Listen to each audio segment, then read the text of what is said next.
Good afternoon. Today, Sabah Farshad will defend his doctoral thesis, Improving Collaborative Engineering Design and Learning Through Feedback Systems in the Age of Digitalization and AI, under the supervision of our colleague, Professor Clément Fortin. This defense will start first with a presentation of the jury members. It will be followed by the whole presentation of Sabah Farshad, who will have up to 40 minutes to present his work. This will be followed by questions and answers, first from the jury members, and each jury member will be asked whether or not the amendments done to the thesis satisfy their expectations, meet their expectations. Then, if people in the attendance would like to ask questions, scientific questions, I will allow them to ask these questions.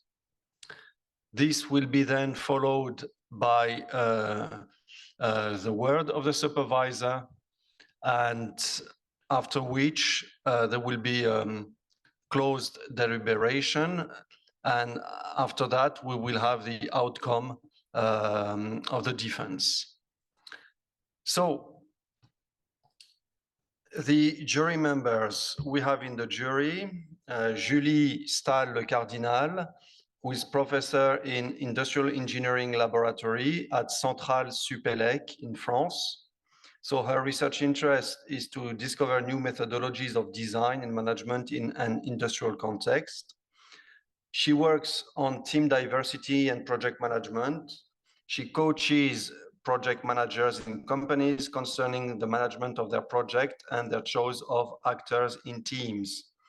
From 2015 to 2021, she was head of the Enterprise Science Department at Centrale Supélec.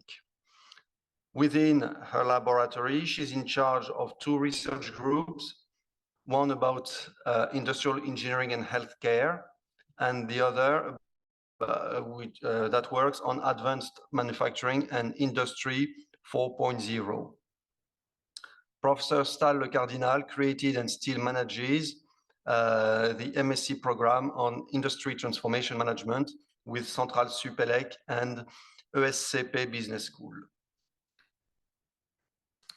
We have with us here today Dr. Septi Foufou, who is professor in the College of Computing and Informatics, specializing in computer science at the University of Sharjah. He earned his PhD from the Université Claude Bernard in Lyon, France, focusing on parametric surfaces intersections, and he later obtained a research supervision habilitation degree from Université de Bourgogne in Dijon, France.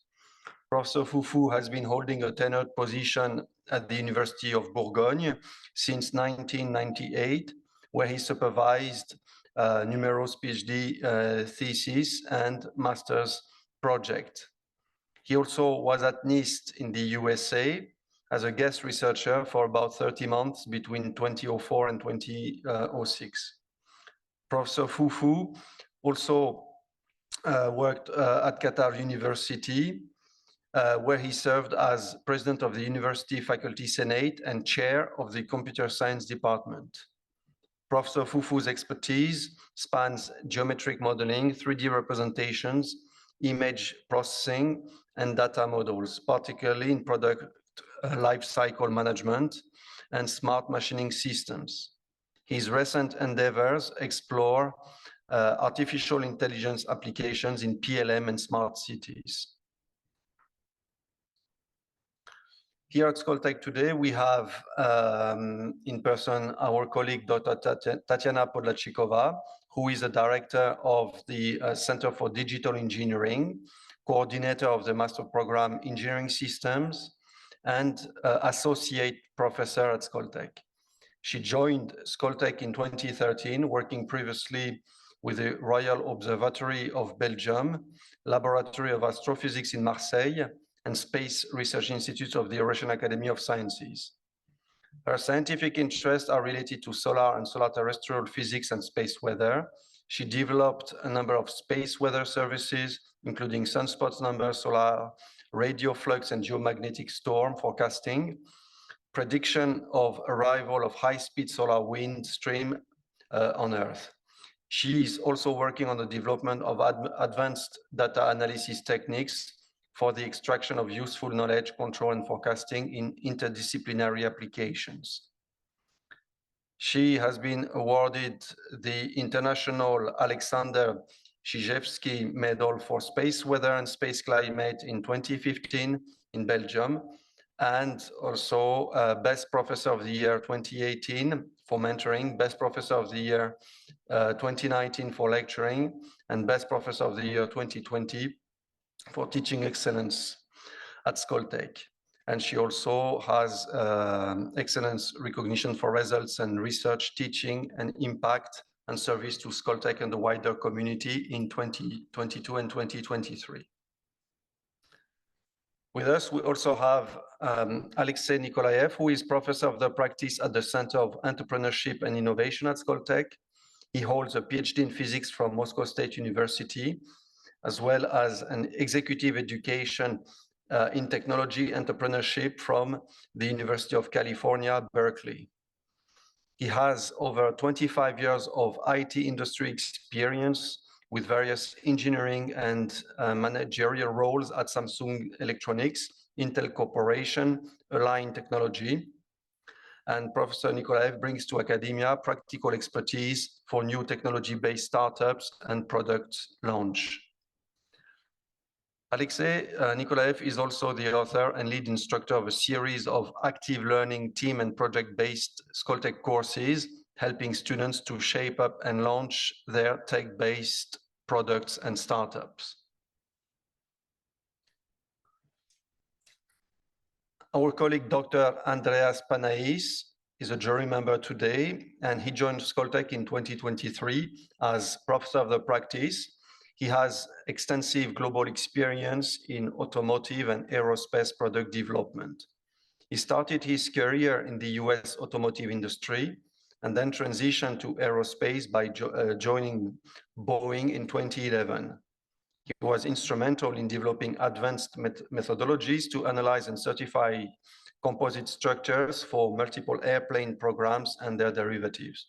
He led the structural engineering efforts for the Boeing Model-Based Engineering Global Center to align the traditional analysis methodologies with the company's digital transformation strategy. He's recognized for his contributions, advancement and transformation in aerospace product development, and he was inducted to the Boeing Technical Fellowship as an Associate Technical Fellow in Structures in 2021. At Skoltech, he leads the Cyber Physical Systems Laboratory, transferring expertise and continuing research to further advance the technologies for product development and product lifecycle management, ensuring that the next engineering leaders will have the right tools to innovate and thrive. So my name is Dr. Eni Werdan. I'm jury chair, and I am associate professor here at Skoltech at the Center for Digital Engineering. I earned my PhD in physics at Heriot-Watt University in Edinburgh, in Scotland, in 22 years ago. And since then, I have been actively involved in and led various projects in physics and energy efficiency, thermodynamics, and quantum physics, to name a few. Besides, I earned also a master's degree in European project management from the University of Caen, France, in 2016. I joined Skoltech as a leading research scientist in 2017 to work on the project integration and control of heat and power systems with variable loads, which was funded by the Next Generation Skoltech MIT program. At Skoltech, I developed my research with consideration of use, principally working on energy conversion physics and systems modeling. I currently serve as the director of the Skoltech Engineering Systems PhD program and chair of the Skoltech Educational Committee. I was awarded a prize as institutional leader in teaching and learning in 2023. Professor Clément Fortin is the supervisor of the PhD thesis of Sabah Farshad, and he's our Dean of Education and full professor at Skoltech. He joined Skoltech in 2014.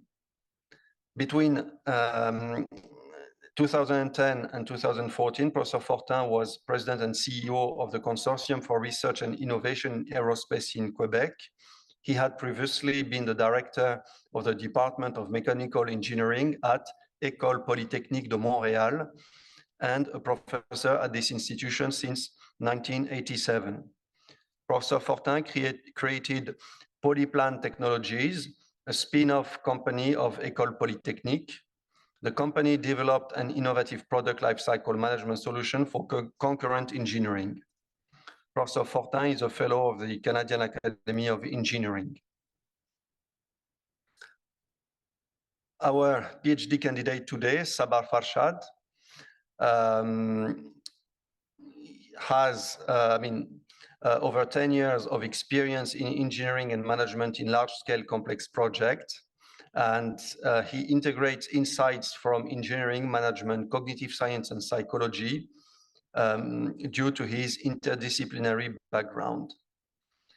Recently, Sabah has focused on the understanding teamwork, collaborative design, and collaborative learning while exploring technology-driven solutions for collaboration challenges.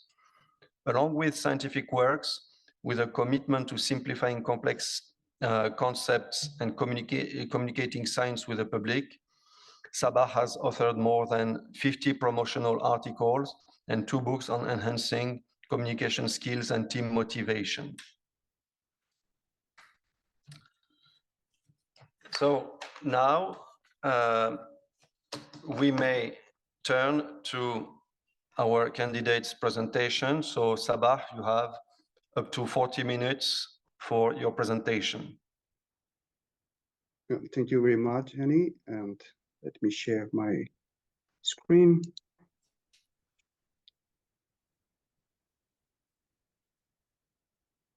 You should right now have my screen on your side.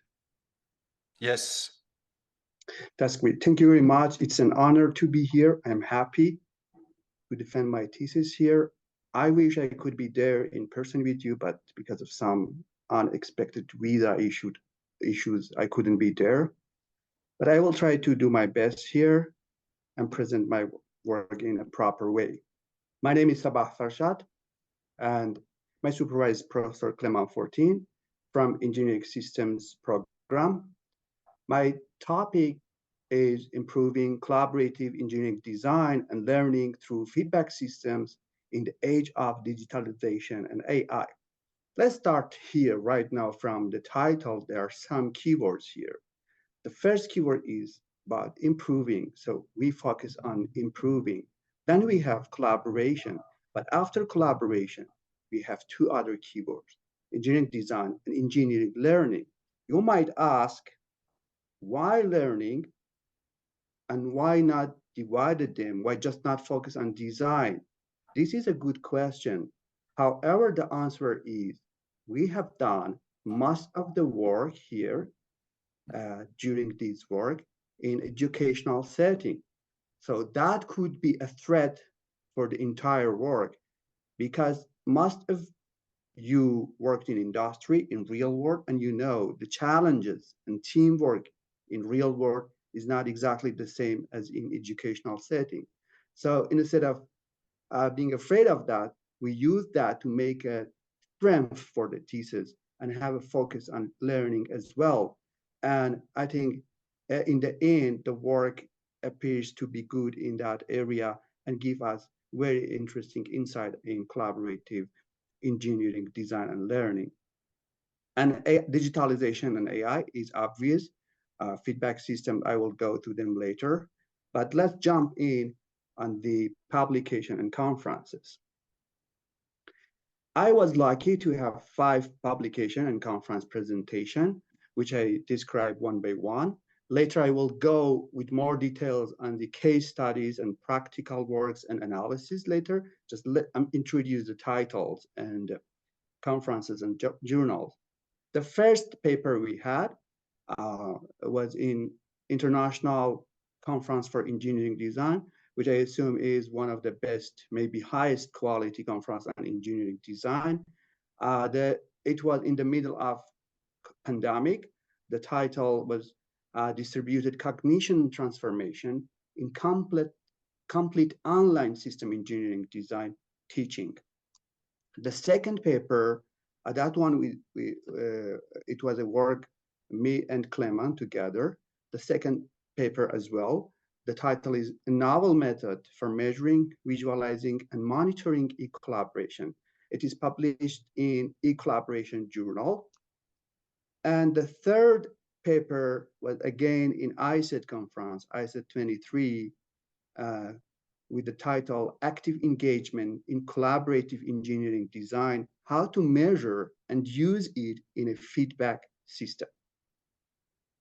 And the fourth work, it was a collaboration between me, Clement, and one of the PhD alumni at Skoltech, Yana Brower. The paper awarded as the best paper nominee in PLM conference in Montreal, Canada. The title was Enhancing Collaborative Design Through Process Feedback with Motivational Interviewing. Can AI play a role? And the last paper, which was in a Q1 journal paper titled Engagement Assessment in Project-Based Education, a Machine Learning Approach in Team Chat Analysis. If you don't know this journal, Education and Information Technologies is the official journal of the IFIP Technical Committee on Education. And IFIP is the International Federation for Information Processing, which works with UNESCO and under the United Nations supervision. And this was the papers. But let's go to the problem we target, about the background of the work. We all know that collaboration is crucial for designing complex engineering systems. We cannot design a proper complex engineering system without collaboration between different disciplines and different teams of engineers. And technological advancements have not solved the issue of poor collaboration as a major factor in project failures. We have a lot of technological advancement right now.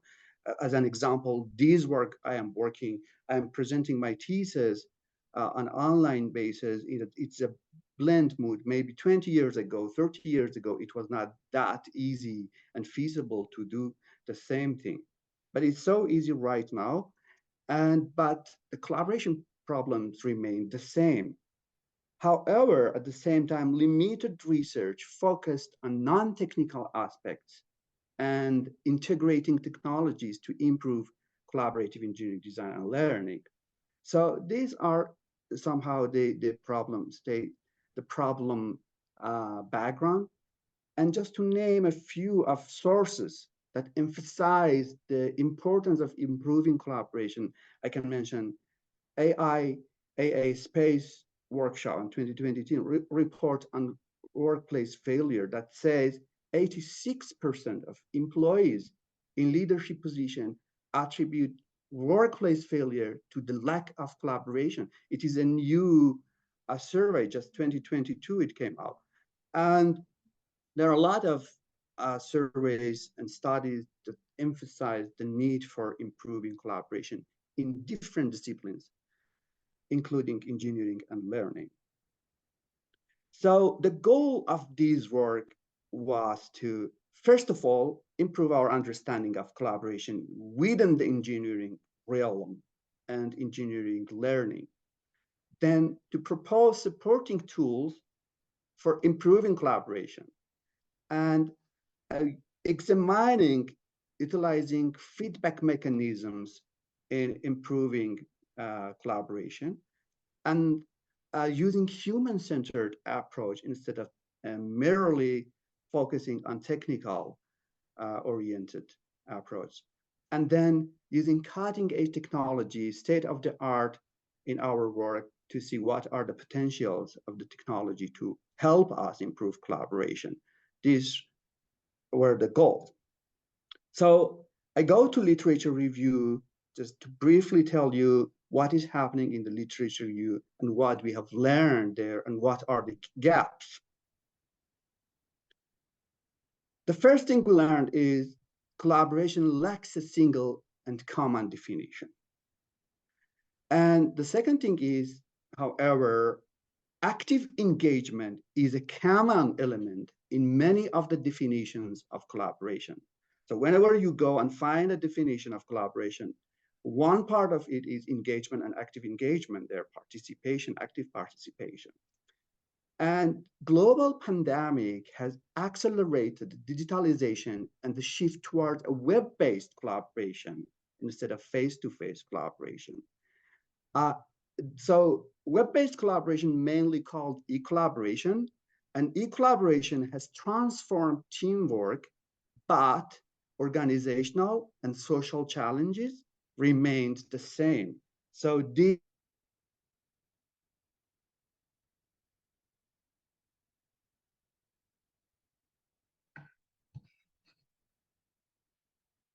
So it seems we have a connection issue.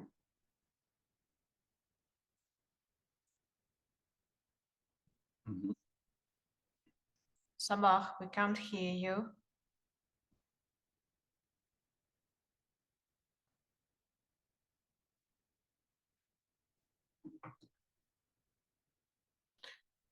Dear colleagues, Professor Fufu, can you hear us?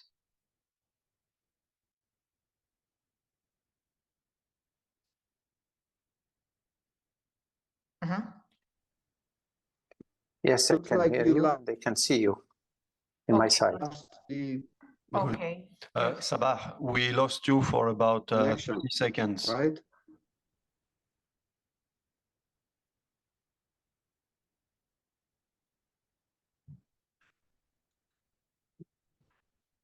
Lose him again. 50 seconds. I think you lost me from here, right? From this one. Sabah, we don't see your slides. Do you have my slides? Yes, now yes.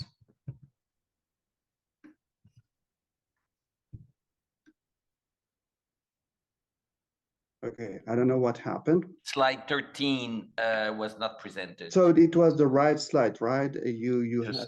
You can start here at slide 13 again. Motivation Okay, interview. let's continue from slide 13.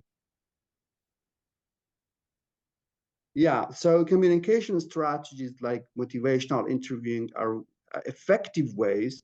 A lot of studies, a bunch of studies emphasize the importance and the effectiveness of motivational interviewing and communication strategies to improve collaboration. Unfortunately, this has not been studied in engineering design and artificial intelligence and sentiment analysis are used to model emotional states in conversation right now, which is an opportunity. Feedback mechanisms focus on outcomes rather than the process. And while project-based learning promotes collaboration, effective communication, lack of engagement is still a serious challenge. So PBL helps students to have better communication, to have design thinking, to have a long-lasting some teamwork. But within PBL, there is a problem, which is lack of active engagement in student teams. So the gaps we identified, process feedback on active engagement not been studied. Motivational interviewing have not been studied enough. Utilizing cutting-edge technology potentials to help collaboration and improved collaboration have not been utilized enough and studied. And integrating these together is one of the major gaps. And I would say one of the important main countries opening the door for integrating the other previous elements I mentioned. In this study, we integrated process feedback with communication strategy, and we checked the utilization of AI and machine learning, but we didn't have enough time for actually integrate all together in one study, which is a room for further research in future. So going to the methodology, I use the DRM framework, Barty work in their book, DRM. In this book, there are several stages. The stage literature review, and then you define the goals. The next stage is a descriptive study, which you collect empirical data and analyze them to have a better understanding of the situation. You can have iteration between these two here. And the next stage is a prescriptive study, just you prescribe how to now change the situation. We have a current situation and you want a design, and you have different iteration between these stages. And in the last stage, you have a descriptive study again to understand, okay, what happened if you implement it, and now what is going on. And then you can have iteration, reiterate all these stages to strengthen your research. To make it like short, there are, I would say three stages: literature review, case study, this cycle between these stages. And for each case study, we have a specific method that is proper for that situation in the study. Can you hear me? Can you please give me a feedback about the Yes, we can hear you. Please go on. Hello? Hello, I was saying that we can hear you indeed, and you may go on. So the good thing is we combined. Thank you. Thank you. So we combined the DRM framework with another approach to validation approach, focusing on enabling verification and validation by a Saxon.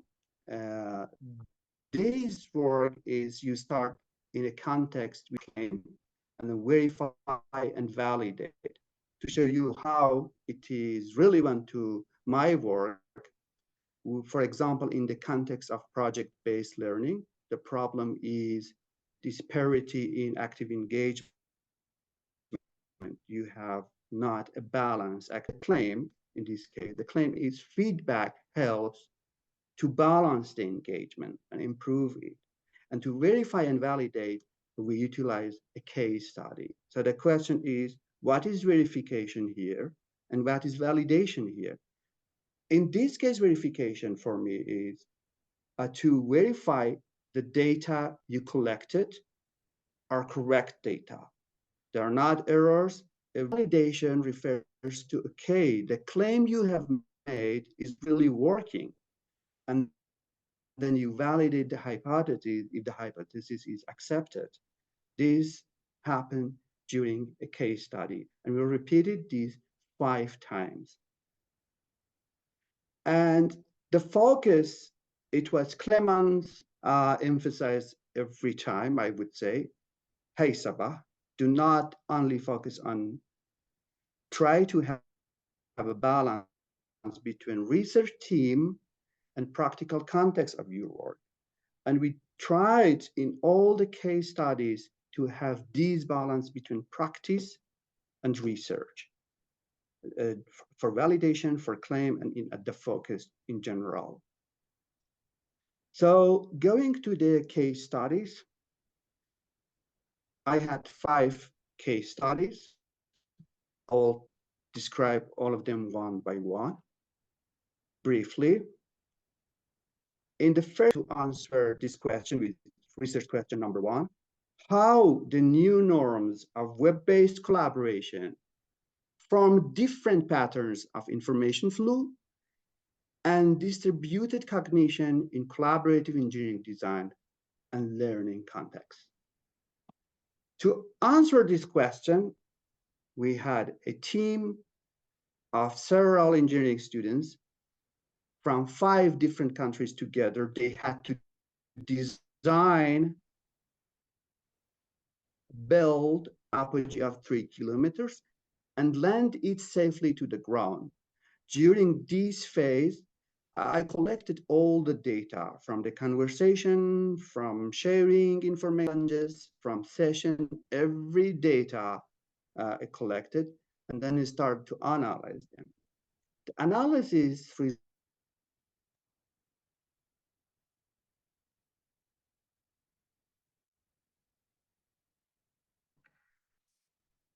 Sabah?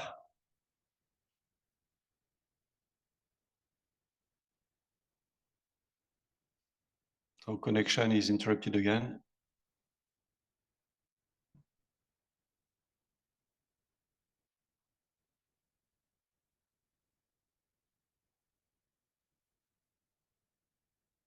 Professor Fufu, are you with us? Yes, I'm with you. Good, I can hear you and see you. Good, thank you. So it means that the problem is not from your side. Yes, indeed. So Sabah, can you hear us again?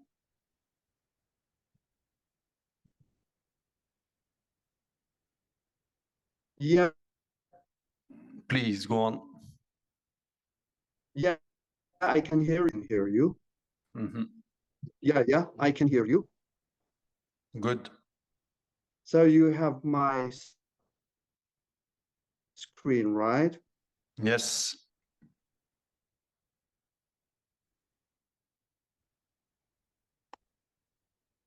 Can you see my screen? Yes. Great. So we were in slide 24. Yes. As you can see, this slide shows the a category of artifacts, and then we see the collaboration pattern between different agents of the team. And there is a obvious clear imbalance between the amount of time, energy, and engagement each participant in the project. So the second question, research question, was how to design a data-driven dashboard to measure, visualize, and monitor active engagement as an essential construct of collaboration. And the third question is how a process feedback on active engagement will lead to a more balanced engagement and a better design. To answer this question, we had 2 different studies. The study 1 was 4 teams of engineering students. They were preparing engineering design work, and they had to submit their work all the data. So I started analyzing the data to see a way to measure the engagement and use it in a feedback system and validate it at the same time. So we went through all the process in study 1 to design a method. I will show you in the next slide. And in the next study, which is study approach, to see how it is really effective when you use it in a feedback mechanism. So here you can see that how I quantified the collaboration in a radar graph. The shadow with orange color shows the active engagement of each participant. There are 3 other lines. the black line shows the expected range of participation. And then you have it showed one standard deviation less than active expected range, and one standard deviation more than that, which is in green line. By this, we could understand what is happening within the team and who is really participating, what is the critical moment here. Then another study to give a feedback to 2 of the teams and not giving to 3 of the teams as control. We have test group, 2 of the teams, and control group, 3 teams. The test group received feedback every 2 weeks. As you can see, there is a significant change in their collaboration pattern. While in the control group, we cannot see that change. And the difference between these 2 groups also was significant after applying statistical analysis. However, there was a problem. Yes, the collaboration engagement are better right now, but the design is not that better. Yes, a better outcome in the end, but the change, the difference was not significant. So the next question was how a communication strategy such as motivational interviewing contributes to a better outcome in the process feedback, not a design. To answer this question, we designed another study. We had a team working on Arctic Zero for unmanned aerial vehicles. Each team, 7 teams together. They are working in different projects. And with motivational interviewing with 2 teams, with 3 teams, excuse me, and the other 3 teams have not received the feedback. 1 team didn't want to participate in the study. In the end, we excluded their data. Show a significant improvement in the design and their work. So you can see here, the green line shows how the test group who received the feedback with motivational interviewing could have a much better design compared with the other teams that not received such a feedback. And there's another interesting insight here. When we analyze the conversation of the entire team, communication throughout all the project, actually artificial intelligence could predict this change. So from in the right side, you can see how a natural language processing analyzed this conversation and then understand, could predict what is happening and tell us, okay, there is a difference between these 2 teams and in their conversation and in their sentiment.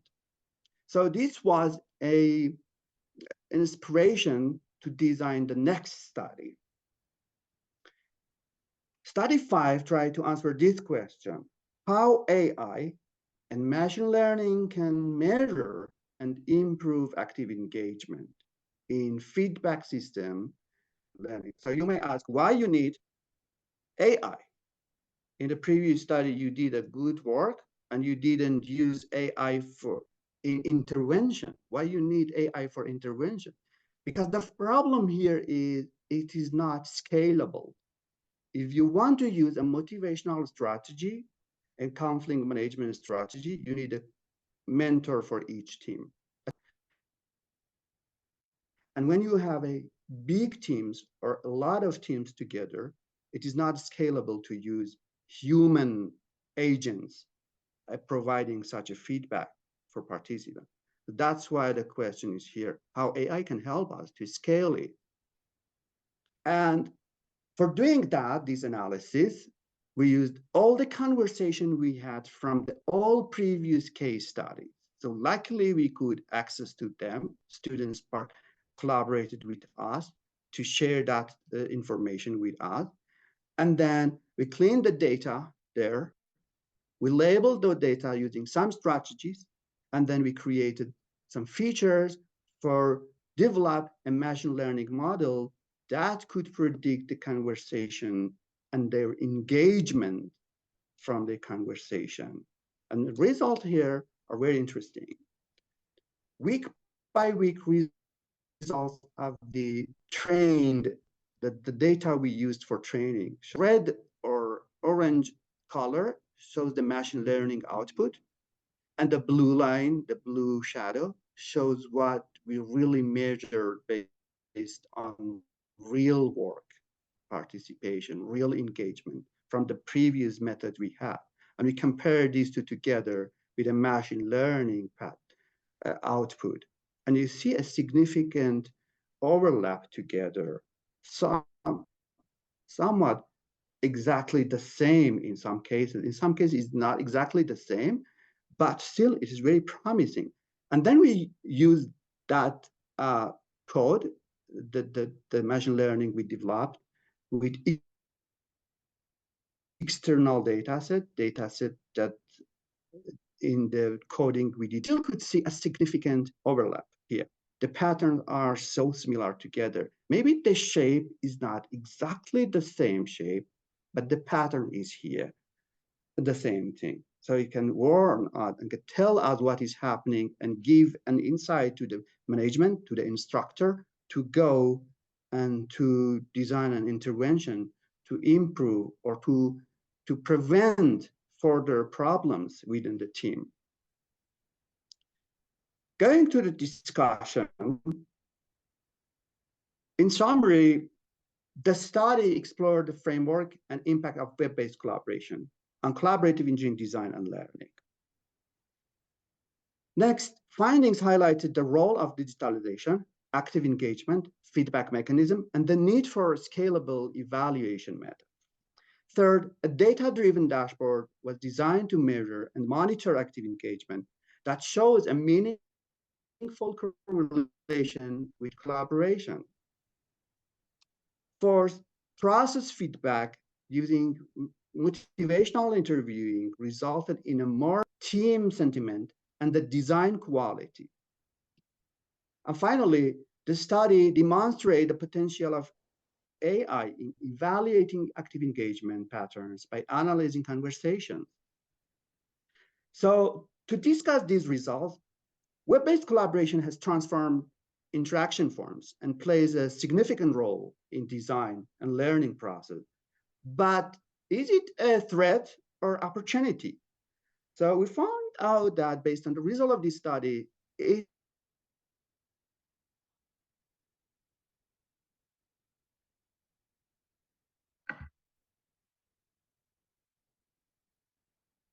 Sabah?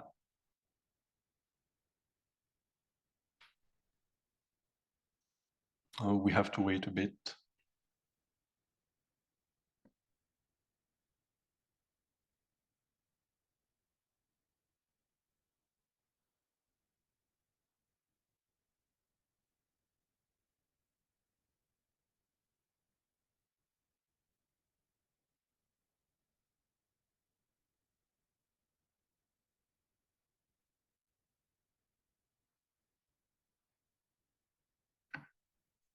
Sabah?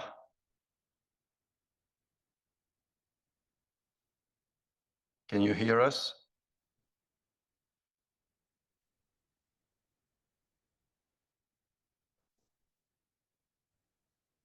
Yeah, I can hear you. I don't know what is happening. In regular basis, it will disconnect me.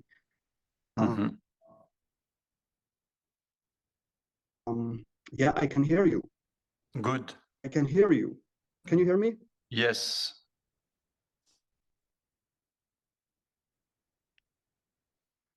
So can you carry on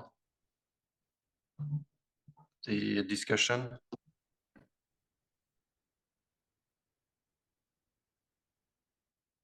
It is disconnecting me on a regular basis. I don't know what is wrong.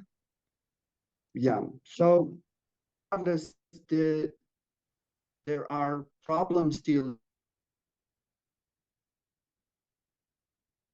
in collaboration in online collaboration, and we can use that data.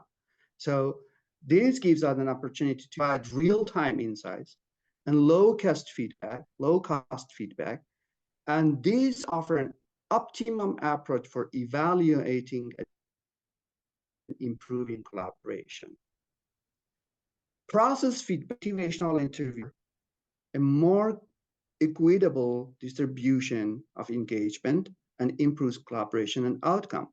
But the question is it scalable enough? No, it is not. That is the challenge. However, we right now know that AI can help us and assist us in providing scalable intervention, generative AI, and we know the potential of generative AI and how it is so close to human language, and we can use that opportunity to scale up interventions to improve collaboration. So there are some limitations in this study. The first limitation is the study focused on Telegram. And the sample size were little.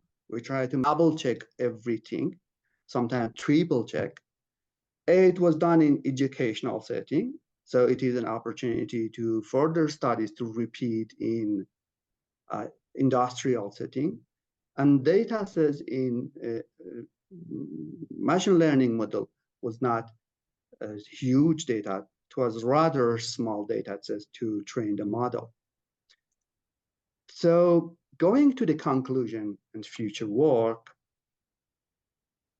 this work started collaborative engineering design and learning through an iterative approach by employing DRM and the validation approach with conducting a comprehensive literature review and using 5 case studies.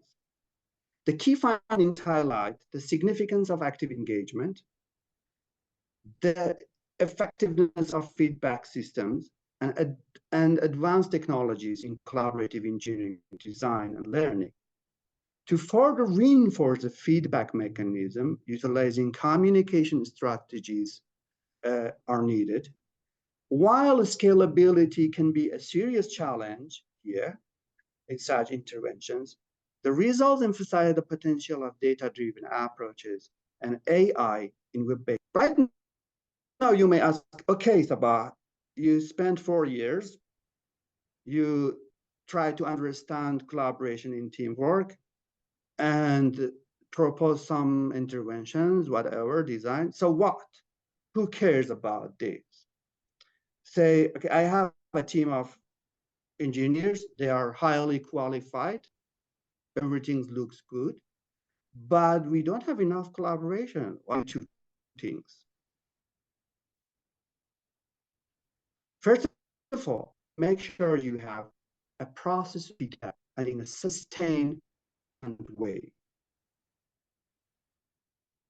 And then secondly, you have a communication strategy to a critical situation in your team. There are always some critical occasions, some events that people become emotional. Their feelings is more high than logic. And in that situation, you need a communication strategy. And you ask, what is a communication strategy? I don't understand that. I say it is easy. Just try to make sure you have built, at least in critical moments. And you say, what is empathy? And I say, empathy is you understand the feelings and the perspective of the other side. When there is a complaint, when there is a conflict, when there is a challenge, an issue, you should be able to actively listen to the person, and other person should be able to express their feeling, and it should be open to answer that feeling without making a judgment, without guiding, without threatening, without comparing. Just for a moment, listen and give a feedback on the understand. You make sure the other person knows you understand. Maybe they are stressed. Maybe they are worried. Maybe they are angry about something. But even without giving a solution, just for listening to them, the study shows that you can make the collaboration better, and you can improve the sentiment, and then you can improve the design. So for future work, that would be interesting to address the identified limitation I mentioned a few slides ago. Using gamification in PBL, I couldn't find enough study that focused on this gamification. So integrating this feedback with a gamified method probably would be even more effective, like generative AI, and integrating it with these feedback mechanisms.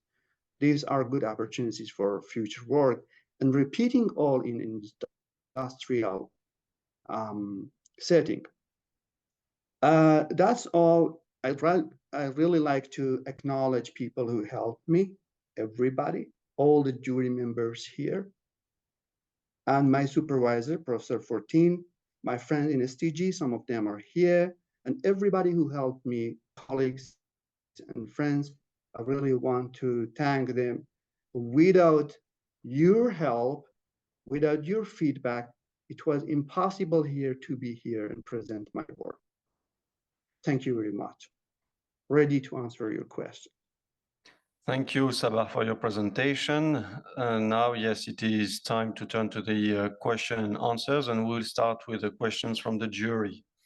So first, I will give the floor to our colleague, Professor Septi Foufou. Please. Thank you, Henry. First of all, thank you, Sabah, for the nice, clear, and well-organized presentation that clarifies some of the ambiguities and showed that you master your area and you are very knowledgeable on what you are doing. I am from the computer science side, so my questions are related to the computing aspect of this work. But before that, you know that after 4 years of work with Clément, you should be able to pronounce his family name correctly. Otherwise, you risk not having your PhD with you. He is Clément Fortin, no 14. Huh? In the French, we don't. Right. Yeah. That is my bad. I acknowledge. That's perfect. Just kidding. Yeah, my question is more about the machine learning part of the work.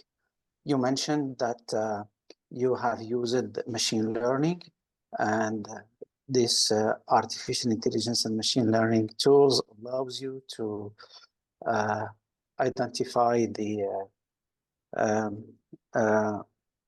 engagement of the collaborative teams, of the collaborative team members.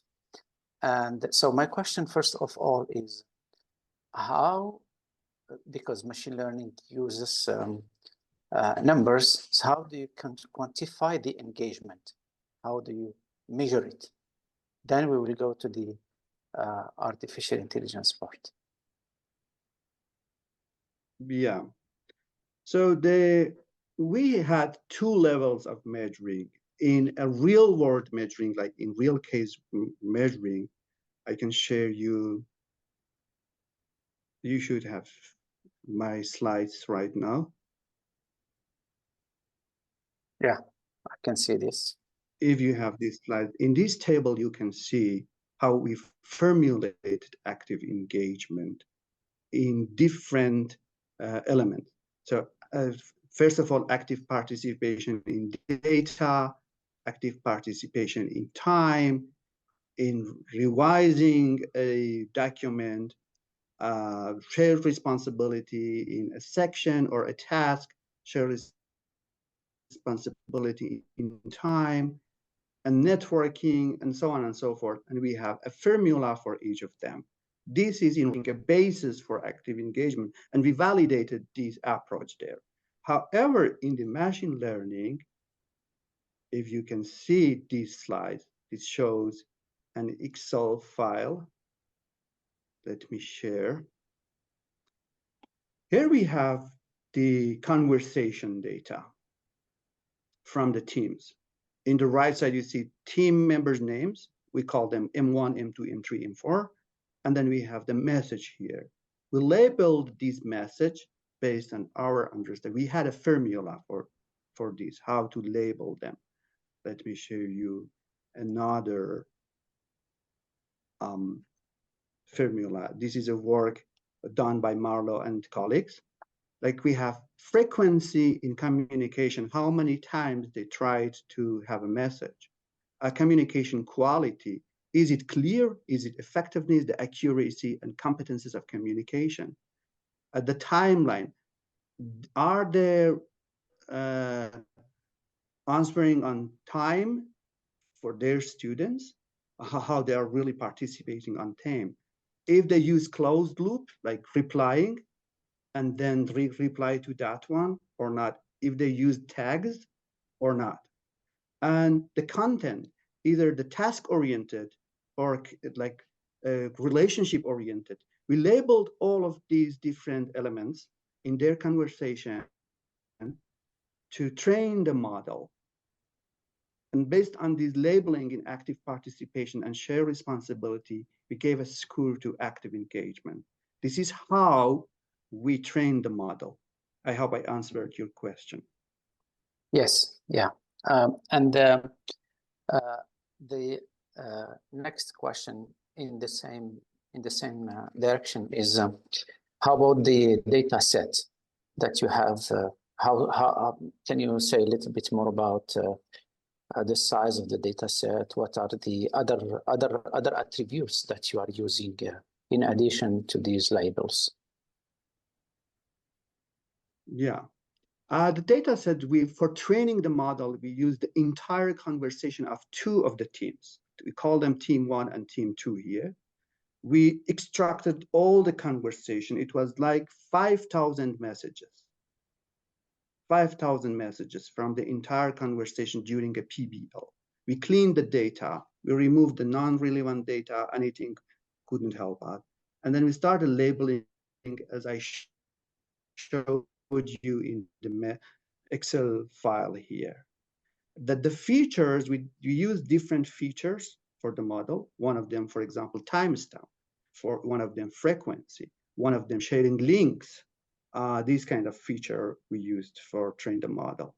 And we used gradient boosting classifier to develop the model.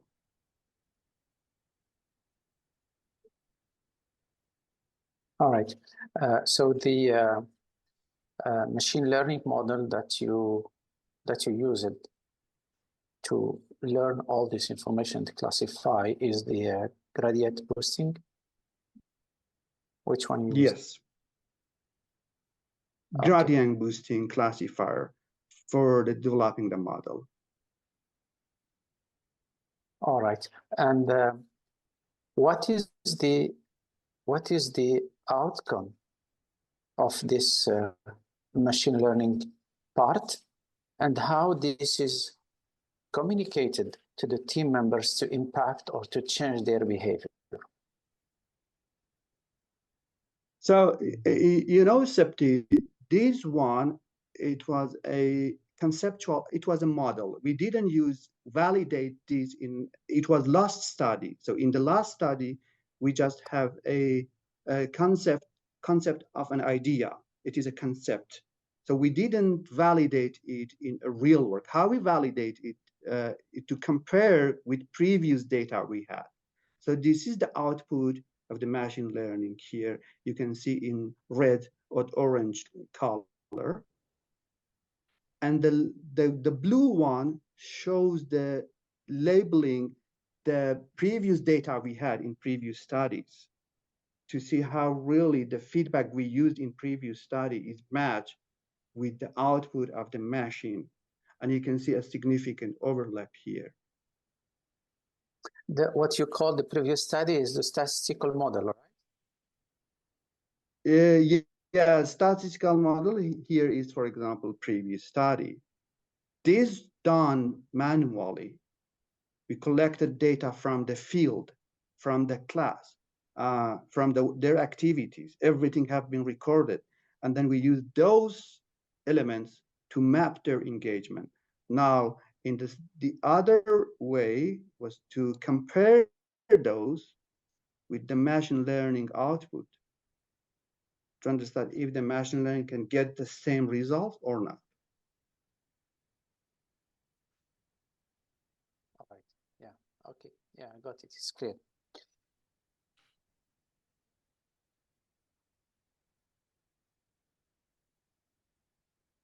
Can you please go to slide 28? First. Yeah, here when you presented this, you mentioned the statistical analysis, and you also mentioned how the result is impacting significantly. I think team 1 better than team 2, right? Yeah. So we use t-test. Yeah. If you know, t-test is a statistical analysis to see the difference between two data sets you have. So you use t-test to compare the significance of the differences. Sometimes you have a different, but the different is not significant. To understand that, you should use statistical analysis like t-test. It is one of them we used. Using SPSS. And here we have a test group which received the feedback in 2 weekly basis. And we can see how the engagement changed just by giving them this, showing them this data. Hey guys, you are engaging like this. You are engaging like this. You are here, you are here, you are here. And the next time they try to engage better, and better and better, and then in the end we see a balance.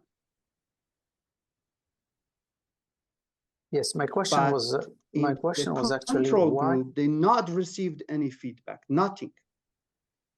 And then we see, yeah. Continue. Go ahead, please. Yeah, no problem. Continue. You are answering my second question. In the control group, we have 3 teams in control group. They didn't receive this. They didn't know even this exists. And then we compared the end results of these teams to these teams. So we had 2 different comparisons. Comparison number 1, compare this with this, like week 1 with week 8. This is one comparison. Comparison number 2 in a t-test, comparing test group, the mean results of test group with the mean results of control group. So you see 2 different comparisons here. Comparing in the beginning with the end, both groups, and then comparing control group with the test group in all the occasions, in the beginning and in the end. And what we see that there is a significant difference between the control group and test group in changing their pattern of collaboration. Is that clear? Yes, yeah, that's clear and understandable. My question is, I see you applied it on the test group and they improved, the collaboration improved, and the engagement improved, and which impacted the collaboration. My question is, are you sure that this will work in all situations? Because you applied it on one team every 2 weeks, so we applied it 1, 2, 3 times basically. Can we, with this, conclude that it is efficient? Well, what I can conclude is the results of my study show significant. You might say, okay, your study has small sample size. It is a valid objection. You might say it is only one time and it is education. These are the limitations of the research. I acknowledge that. However, to mitigate these weaknesses, double-checked, triple-checked everything many times to make sure we have at least verify all the data we gather carefully. For validation, this is a valid question. However, this is reviewed by many committees from at least 5 times by conference, peer-reviewed conferences and journals. So that is my answer to your question. Okay, thank you, Sabah. Thank you, Hania. I give the floor to other colleagues. Thank you. Thank you, Professor Fufu. Can you tell me if you are satisfied with the changes introduced to the thesis after your review? Yeah, all is well. Perfect. No concern, no objection. Okay, thank you very much. Good. So we will now turn to the questions from the jury members here at Skoltech. And I will ask first our colleague, Professor Andreas Panahi, if he has questions and comments. Yeah, thank you, Kenny. Sabah, thank you very much for the presentation. You're opening a very interesting topic moving forward, right? Because feedback, yes, is very important if we want to improve any processes within any engineering organization, right? Achieve good quality products. So, yeah, my first question is, yeah, you mentioned some of the limitations, right, towards your presentation. So, but again, you've been working on this for 4 years. So, what is your take? How easy would it be to implement such technologies into an existing organization, right? Yeah, where the teams have to deal with deadlines, and yes, there's always a lot of inertia accepting anything that is not within the norm, right? So, and if you have any recommendations of how to convince these skeptics to take it on, so. So if I understand the question correctly, he's saying that how we can implement such approach in a real base in an industrial situation, right? Can you repeat? Sorry, Sabah, can you repeat? If I understood your question correctly, you are asking that how we can implement such approach in an industrial setting within in a company or something, right? Is that the right question? Yes, yes, because usually, yes, there is a lot of resistance in accepting new approaches, let's say, yes. So especially if you're in big organizations, there is a lot of inertia, etc. So do you have any recommendations of how? Yeah, so that is a good question. I think a marketing strategy is needed to convince the owners of the industrial organization that they already know. The surveys show that they are complaining about the poor collaboration. So I assume that they are looking for something to improve collaboration within their teams. There are huge industries. They are spending millions on technologies to improve collaboration, but they do not get the result. And implementing such a system is not that expensive. So I think by a good pitch, a good presentation, someone who knows the context very well and the cost that this force to the company, they would be happy to, they are open to at least test it in their company. So marketing is needed here to go for that. The results are promising, and it can help them to like have a less money but better result. Why not? If I was a company owner and somebody come to me with a PhD thesis showing that this is working, I would be open for that. But do you think it should be like a separate standalone system that would be implemented within the corporation, or should be some add-on to existing collaborative systems that there is within the organization? How would you see it? Well, I think integrating them together would be, so first of all, I think, Andreas, this work still needs further development. It is in the early stage. So probably need some investment, some funding to go at least 1, 2, 3 steps further before searching for a market. But right now, it is not ready for market. Yeah, right that's now, why the I agree concept, with it is you. developed. Yeah, we discussed it's a foundation, right? I mean, and that anyway. Okay. Then the next question. So again, we discussed it before, but I'd like to take your take once again after this month, right? So if you again, and you mentioned your limitations, right? It was focused on students. If the control groups were based on mature professionals, right, that already know all the processes and how to address challenges within the organization, do you expect that the results of this study would hold, would be the same trends, etc.? So that is my claim. My claim is that if we go to this validation, we need one more validation here. So the context would be industrial instead of PBO. And then the problem is the same. We have poor collaboration, with lack of active engagement. The claim would be a feedback helps. That is the claim. But to validate and verify it, we need another case study in industrial setting. But my claim is right, is that the feedback and using the same approach, communication strategy, would significantly help even in industrial, in experienced engineers, to have a better collaboration and teamwork. If my hypothesis would be accepted, I don't know. We need to check it. okay, and then can you go to the slide with study 4? You have the figures there.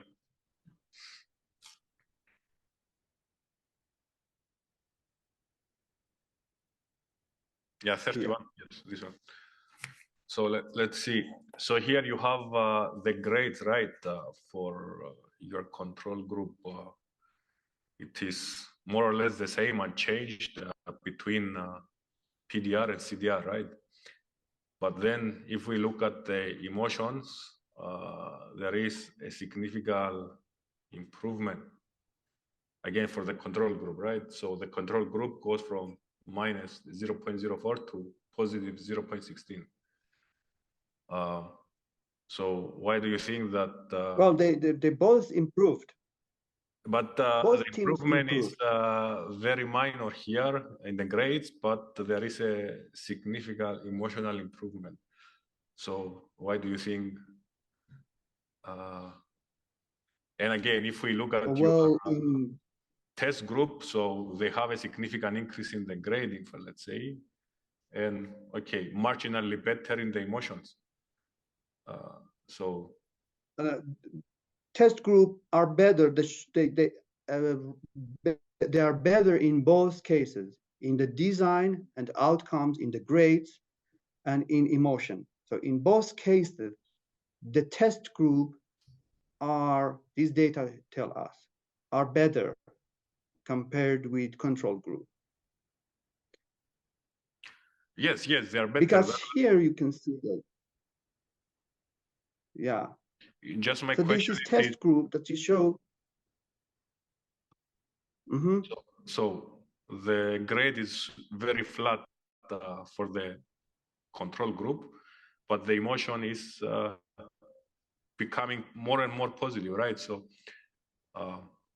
again, and I would expect at least on the PDR, no, on the control group, there would be kind of better improvement between PDR and CDR, right?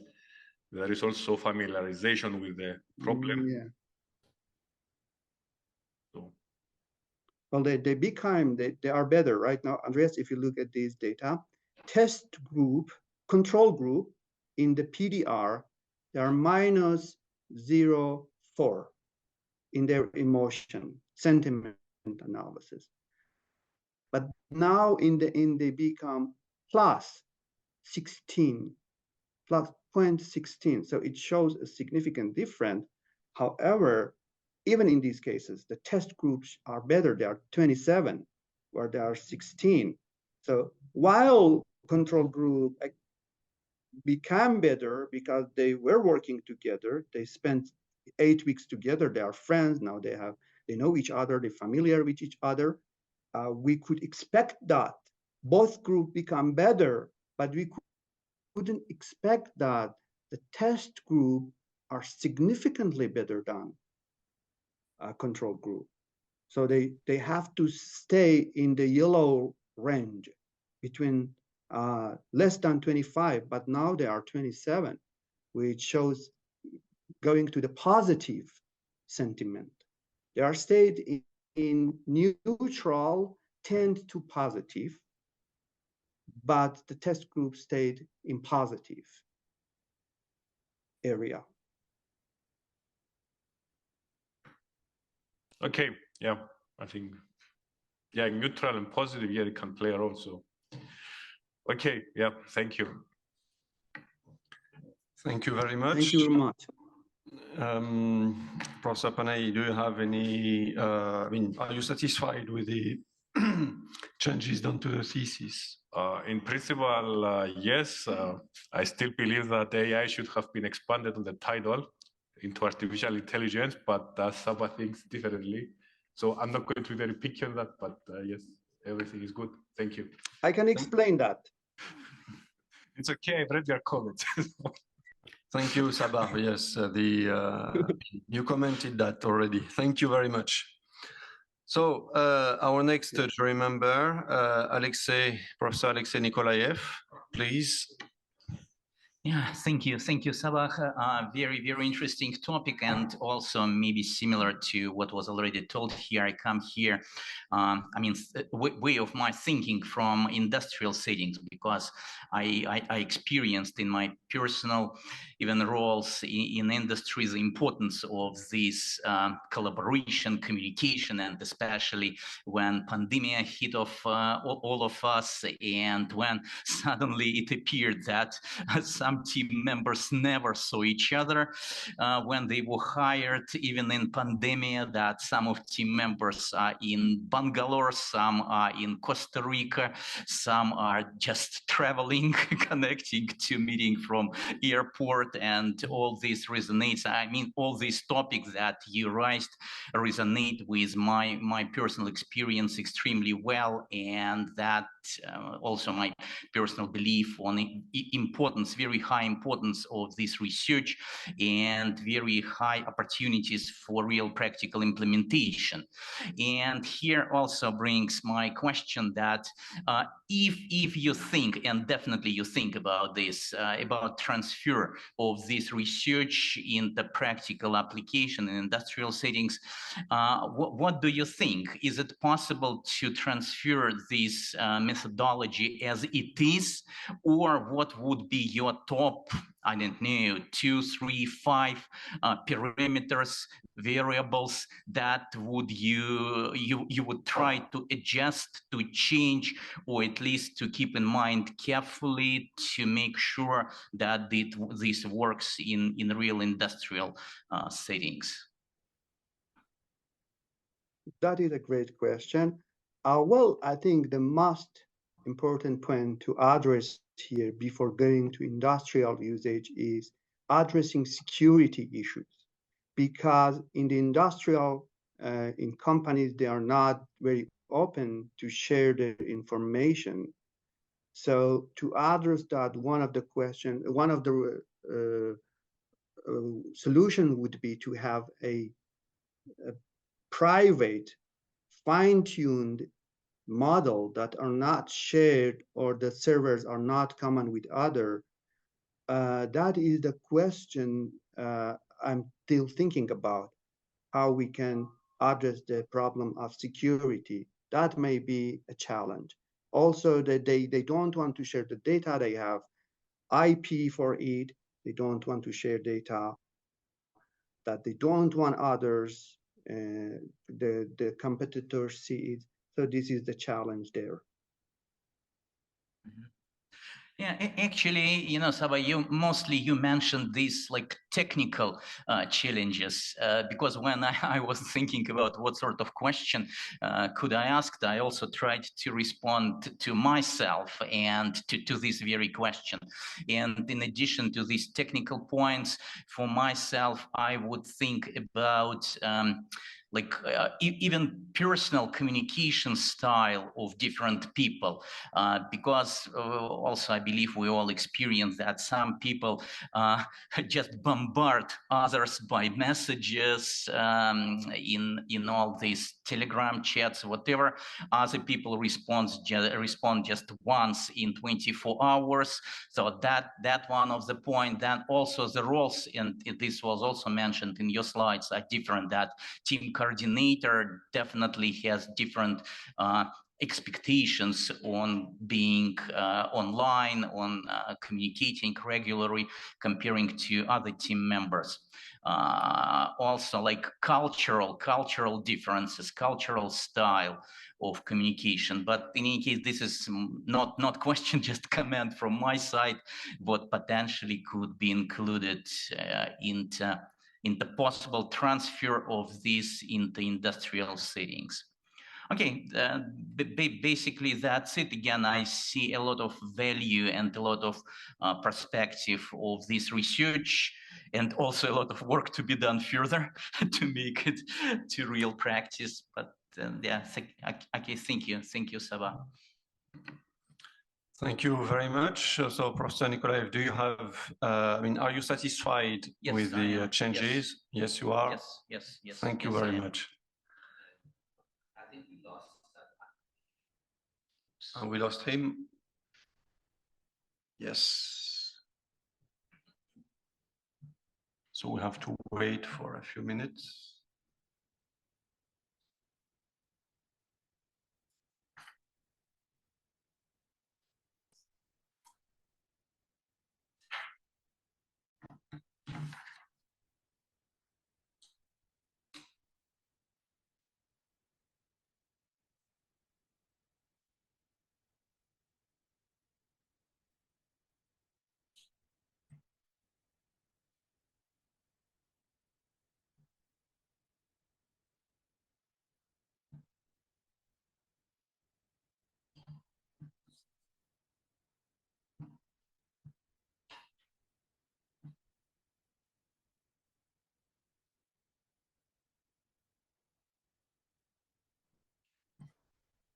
Okay, Sabah, welcome back.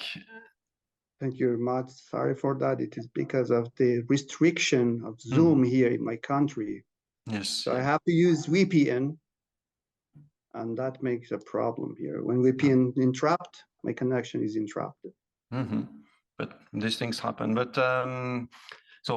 just saying that Professor Nikolaev is satisfied with the changes that you did to the thesis following his remarks in his report. So now, Professor Tatiana Podlachikova, do you have any remarks and questions? Yeah, thank you very much for this study and this presentation. It is very interesting idea. I have now rather general but applied question. So your study is based on, as you told, on human-centric, humanistic idea of collaboration. But if we look to the current world, many people and countries don't support such collaboration now. They are going to opposite direction. And how, with your study, you can convince people or organizations that it is better to collaborate than to do opposite things, because sometimes it happens even inside one organization when not all partners want to really to collaborate, and it can happen between different organizations and between different organizations in different countries. And another thing is, how can you be sure that artificial intelligence developed by some IT guy can really help to find some joint compromise in conditions of contradictory interests of different entities to collaborate? Yeah, that is a great question. And there are two questions. The question number one is how we really convince people to collaborate, because collaboration is better. You get better results. You can have more profit. In every sense, collaboration is better than not collaborating. How we convince them? Well, at least what literature tells us, it's having a reward system. So here we used feedback as a reward. It was not a material reward. It was a like meaning reward, a conceptual reward. But giving reward looks like it helps better collaboration. So reward in companies could be more money, more profit. For political people, I don't know what is the reward for them, more power. But this is a philosophical question. Like if you ask this question in a world scale, I really don't know how to approach it. Maybe philosophers can help us. But in this level of this study, having a reward system would help, and giving feedback to them. Again, feedback, reward. So feedback, the only way, right, we have right now, not the only way, one of the effective ways. So providing feedbacks, maybe finding a way to provide feedback for organization in a level. If you talk about social situation, so right now we know that, for example, Instagram provides kind of feedback by liking, or Facebook, or other social media. So that is kind of feedback when they receive likes, when they receive shares. And this feedback looks like is effective. So maybe like working more on feedback. The media are kind of feedback. Newspapers, if you have free media and they can comment on others' reaction or action, then they receive this feedback somehow. This is question number one. Question number two is AI and AI guys, how we can trust them, if I understood the question correctly, how really they want collaboration and how we can trust their work. Well, the good thing is about, for example, generative AI that we can see right now. Most of the model right now are open access. You can have your own model. You can fine tune it and you can train it for your own purpose and goals. So being open access here is a good option to answer these concerns. Okay, I hope thank I you. answered. Yeah, thank you. Thank you very much. Are you satisfied with the changes to the thesis? Yes, I'm satisfied. Thank you. Thank you very much. So,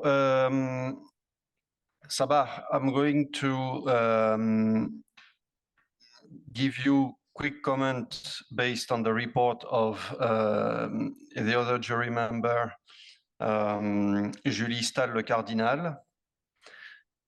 So, in a nutshell, I will not go through the whole report, of course.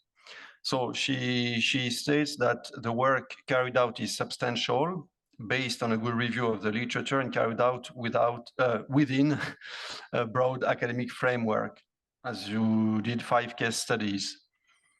So the structure of your work is consistent with what one would expect from the doctoral dissertation. And she acknowledges the clarity. But one of the comments that she made, it is sometimes difficult to grasp, to get a good idea of your contribution, because there are things that are from the literature. There is also your own work. Sometimes it seems that we cannot clarify what is what. What was, let's say, I mean, when you wrote the thesis, did you want, I mean, what style did you want to give? Did you want to put much your contribution forward or not, or simply state scientific results and the methodology or do you feel that you have highlighted enough your own contribution? Should I answer this question right now? Mm-hmm. Well, I think that whatever research we do, still there are room for improvement. Yes. So I cannot say this research is perfect. I cannot say there is no limitation or weaknesses here. Of course they are, but within the time and the opportunity I had and everything we had, I think I did my best, and the contribution is clear here. If I repeat it, I will do the same? Probably no. I will do it in a better way and make it much better. However, with this try, I'm satisfied with the result of this work. Of course, you submitted a work that, of course, is satisfactory for you. The idea is not to say that the work is not substantial, is that it is so rich that sometimes, you see, when we read, we think, okay, is that from the literature? Is that from Sabah? It's just that it's a matter of maybe writing and but of course, I mean, you published your work at conferences, in journals, so of course, contribution, I mean, to the field is substantial. But just upon reading the thesis. But of course, that does not have particular consequences here. But this let's say additional question does not come from the jury member herself, but from me as I read her comment. So she asked also a question about gamification. She says that dashboard and measurement are two ways to analyze engagement and motivation, but it can be a wrong way and might kill motivation to do it. So the concept of gamification is very lightly mentioned, particularly in the summary of the thesis, and it might be appropriate to raise it during the oral question as a means of increasing engagement. So can you comment a bit more about gamification, please? Yeah, gamification is a very interesting idea to implement here. So for example, in providing a feedback for team members, we can use some digital badge for them, or you can use some cartoon elements, or give them some opportunity to participate in a game. So there are many ways to implement gamification in this, because gamification can work like a reward system in the feedback. So instead of just using numbers, graphs, and so on and so forth, using badges, using some rewards, using currency, digital currencies, some fake currency to give them some coins, they can use it or spend it somewhere. That would be some ideas for gamification here. And integrating it with blockchain technology would even make it more interesting. So of course, there are a lot of rooms for the research on gamifying feedback systems in this kind of work. Thank you. As for me, I have, let's say, a question. As I was reading your work and listening to your presentation today also, I was wondering, you see, your title is Improving Collaborative Engineering Design. And you did through that, I guess you did some brainstorming, trying to find ideas and approaches and so on.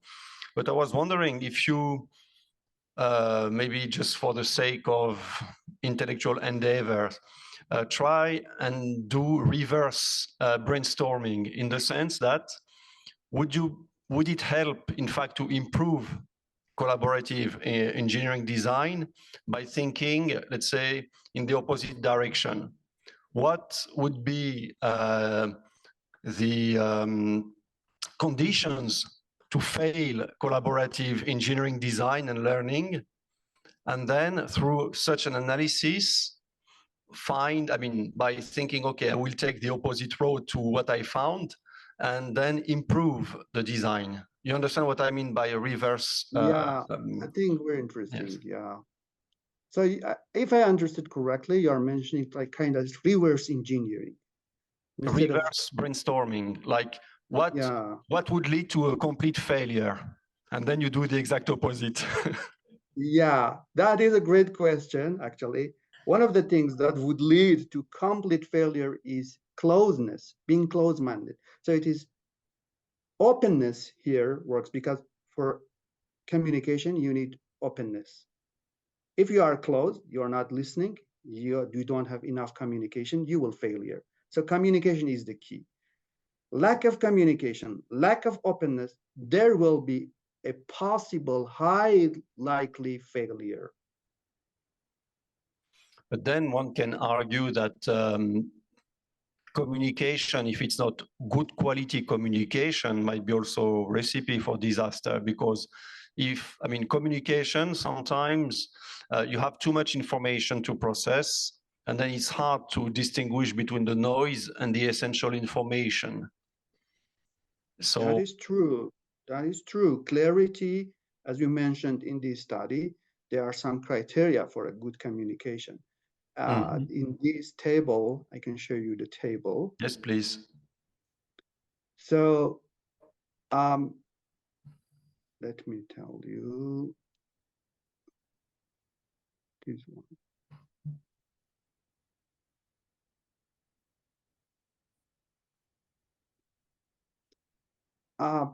Communication quality, this element. So this is the quality. Clarity, effectiveness, accuracy, completeness of communication. These are the criteria you need for a high quality communication. But the point is that you say these are the criteria.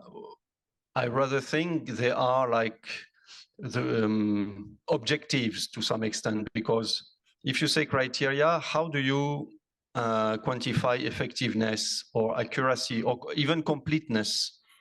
What tells you that you have complete communication?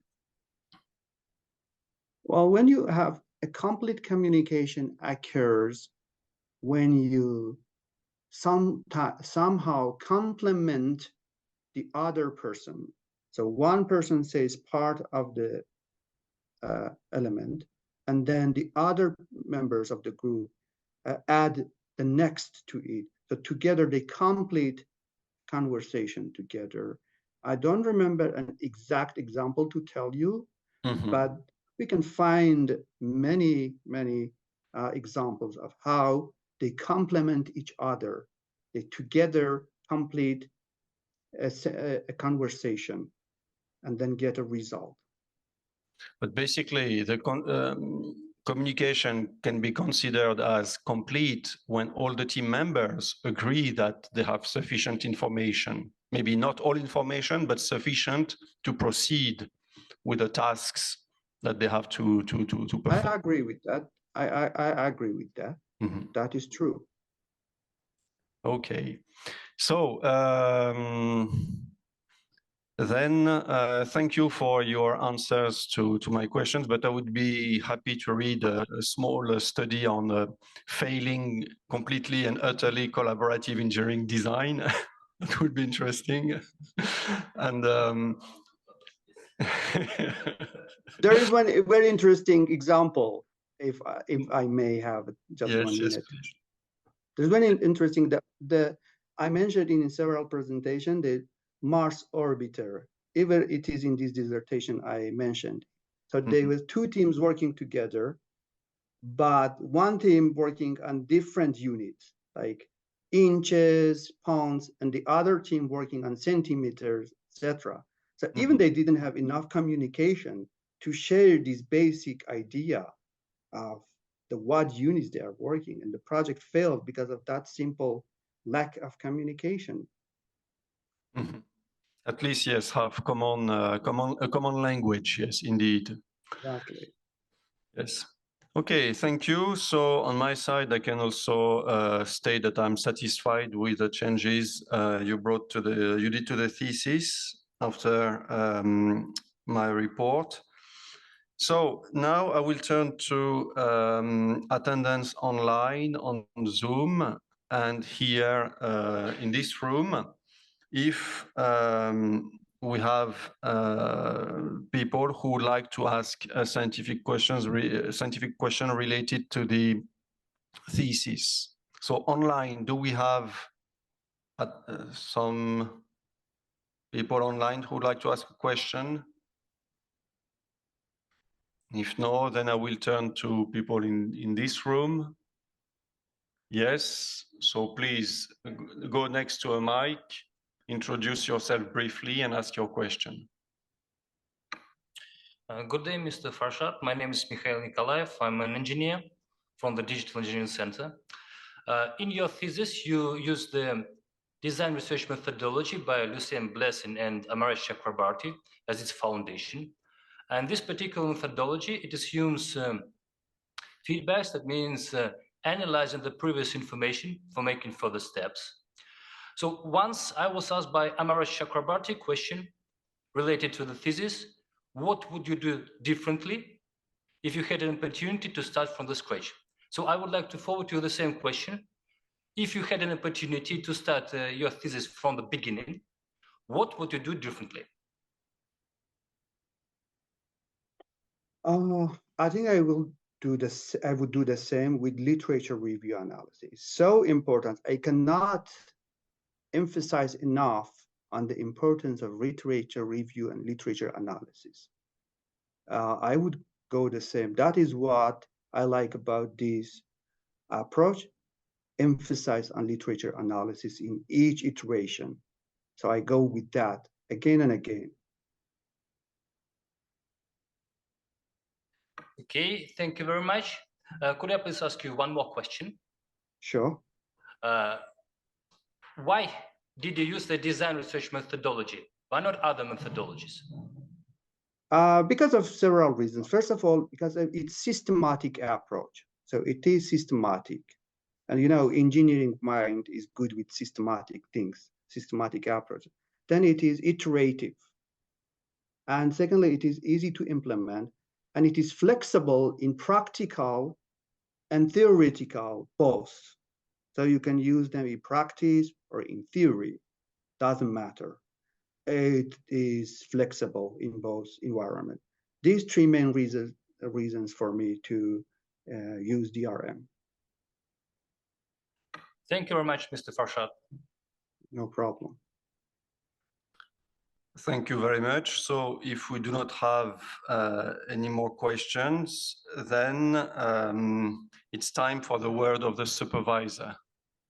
So please, Professor Fortin. Yes, thank you very much. Thank you very much, Sabah, for the great presentation. I think you did a great job. Like you said initially, you know, you are quite experienced. He had 10 years of experience in civil engineering, great projects. I think Sabah, I can say that he's very focused. He arrived with a lot of multidisciplinary interest and something like cognitive science, and he was able to leverage, I think, a lot of his previous work and ability. I think if I describe you, Sabah, I would say that you have a great ability to leverage expertise and opportunities, and you're able to think outside of the box because you brought to our team new approaches in ML, and then when I see that you were able to benefit opportunities to do 5 use cases in 4 years or even 3 years, we could say 3. You need to, you know, work with students, work with the courses, work and do great work into these. And the fact that you were able to get 2 papers in the engineering design conference, I said, which is the top definitely in the field, it says a lot about you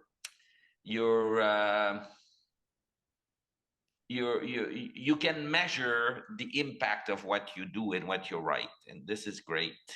So I would say myself that when I see you, I say, okay, start early, work hard, and focus and benefit from opportunities is great, and you can integrate everything. And that's probably why in the thesis everything is together, but you did great work, and it's a very good recipe for success. So congratulations. What I see there is, and it was not obvious at some time, but you managed to pull it off very well. Great. Thank you very much, Clement. It was not possible without your support and guidance, literally. Thank you very much.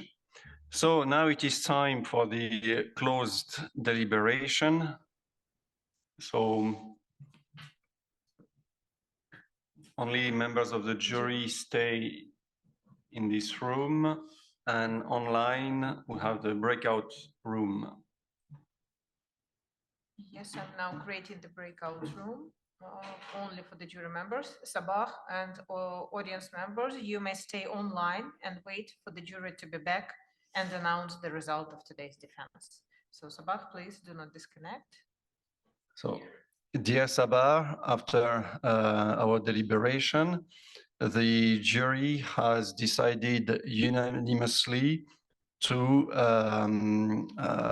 award you the PhD, your Doctor of Philosophy degree. So congratulations.